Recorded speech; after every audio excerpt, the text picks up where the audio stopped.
perbuatan yang terlambat. Bunyinya seperti ini hadis itu.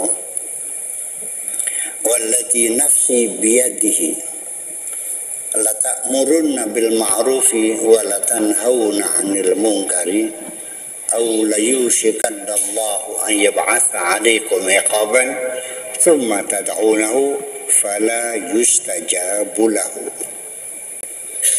Saya terjemahkan dulu. Wallati nafsi, dan demi yang diriku, biyadihi ada dalam genggamannya, demi yang diriku dalam genggamannya, artinya demi Allah. La ta'murunna bil ma'ruf, hendaklah kamu melakukan amar ma'ruf, menyuruh orang berbuat baik. Wala tanhauna 'anil munkari, dan mencegah orang berbuat jahat. Itu tugas sosial dalam berinteraksi bersama-sama dalam suatu komunitas atau masyarakat. Perlu ada dasar amar ma'ruf nahi mungkar.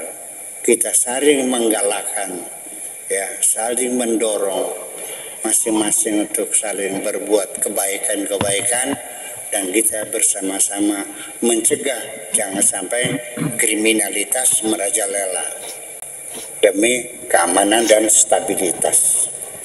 Itu pesan Kanjeng Nabi.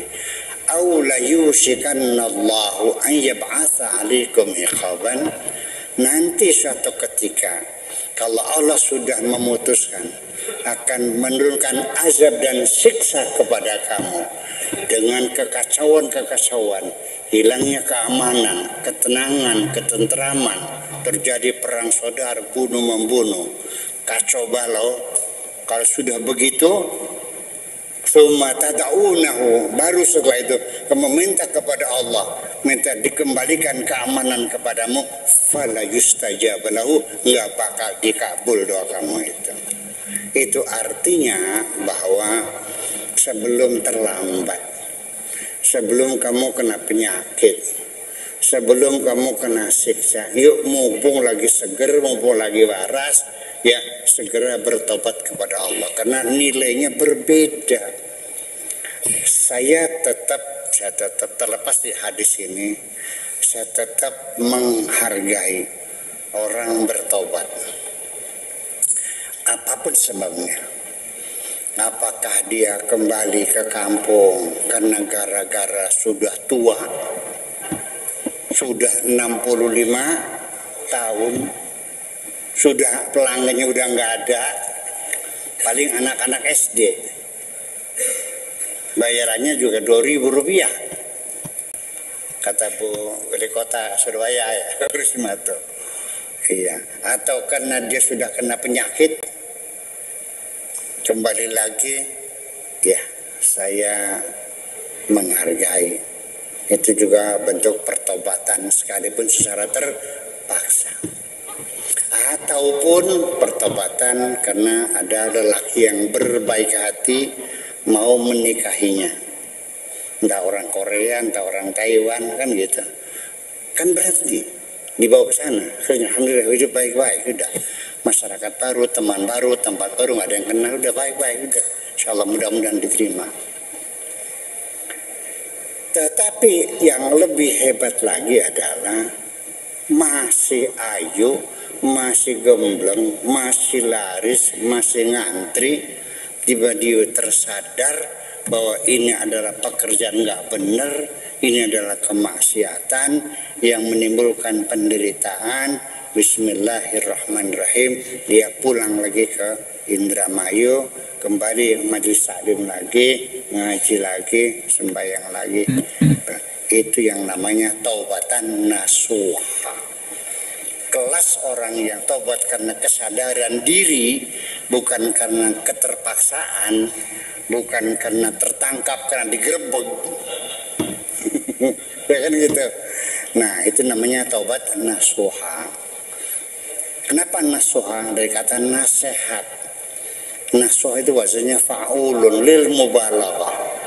Artinya sering menasihati, proses dari menasihati diri sendiri, perenungan-perenungan, memunculkan kesadaran kembali kepada jalan kebenaran. Itu yang disebut dengan taubatan nasuha.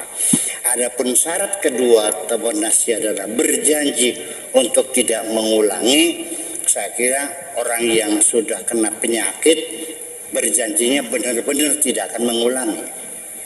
Udah pernah kena sih, kena spidus, udah pernah kena gonore, sudah kena Vietnam Rose, sudah pernah kena Raja Singa, bukan singa raja, bukan singa, ya udah bolong hidungnya. Nah itu dia pertebannya berjanji tidak akan mengulangi, tentu lebih. Nah, itu. Jadi artinya sekalian, ini kadang-kadang saya sedikit menyimpang dulu. Ini orang mengimani Nabi Isa menjelang kematiannya, ya ada artinya. Iya, dari sekaratul maut kayak Fir'aun lagi tinggal matinya saja. Qala amanna bi Rabbi Musa wa Harun. Aku percaya, udah nggak ada artinya dan nilainya. Nah itulah makanya kita sendiri ingin mengatakan bahwa pada proses nasihat, perenungan, dialog internal dengan diri kita tentang apa yang kita lakukan dan pengakuan secara jujur akan dosa-dosa yang akan kita lakukan. Kemudian muncul rasa takut dengan hukuman siksaan di hari kemudian. Inni akhafu in asaitu rabbi adzaba yaumin azim. Aku takut barangkali nanti di akhirat itu disiksa. Tidak semulus itu. Tidak semulus itu. Tetap akan ada pihak-pihak lain yang menghambat kamu, menghalangi kamu, berdebat dengan kamu. Ya balik, tapi aja dinakian, sirah masih melarat. Engkau dingin. Kalau sudah punya sawah 4 hektar, sudah punya rumah, punya mobil, baru pulang. Sekarang mau orang jadi gombal lagi nantinya. Kan udah jadi bujang. Pembantu rumah tangga di kampung. Yang sebulan dikasih hanya 600.000 gajinya. Iya, rumah kamu belum punya, anak 3 perlu sekolah. Mau kerja apa di kampung?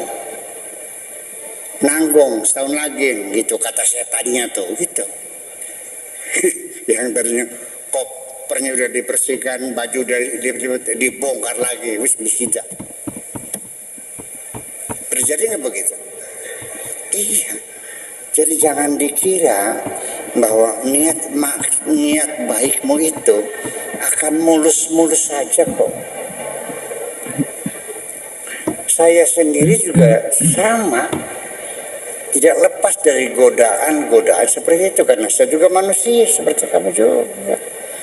Apa dikiranya saya ketika mau menolong orang itu mulus-mulus saja? Enggak.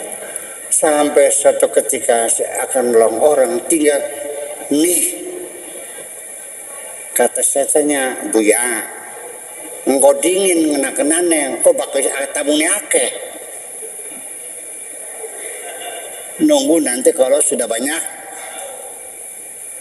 koplok. Masih pindah kita harus tidak kok, please. Hanya beda kita, sih firmannya. Iya, berantem dulu. Tinggal ngasihnya saja. Ntar dulu, ingat gak dulu waktu dia kaya raya memfitnah kamu itu, puasa ladas. Orang jahat maka mau tolong, nggak ada urusan, please, nggak ada urusan. Saya ini makhluknya Allah, uang yang saya miliki uangnya Allah, yang ingin saya sampaikan kebaikannya Allah kepada makhluknya Allah. Urusan apa kamu? Ya wis, udah kasih jauh nganyang aja 2 juta 1 juta baik gak? Wong nyumbang mah boleh papa, masa 2 juta kan 4 kintal. Bayangkan, setiap hari saya begitu. Terjadi pergulatan semacam itu. Jadi tidak semudah itu. Ya, ini perlu kita. Ini kan tidak tertulis di kitabnya, nggak ada. Tapi sehari-hari kita mengalaminya. Iya, jadi artinya begini. Yuk kita sekarang meningkatkan kecerdasan kita. Bukan sekedar Anda bisa membaca kitab, bisa menasrib. Masa kafar yukafiru masare kufran. Maka kafar yukafiru masare takfiran. Maka dawar yudawiru dudu dawaran kan. Iya, nasrib beli jabeg ya. Apa mending baca kitab. Sekalipun engkau pintar baca kitab, saya belum tega menyebut Anda kiai. Belum tega menyebut Anda intelektual. Baru saya bisa menyebut Anda intelektual ketika Anda sudah bisa membaca kehidupan.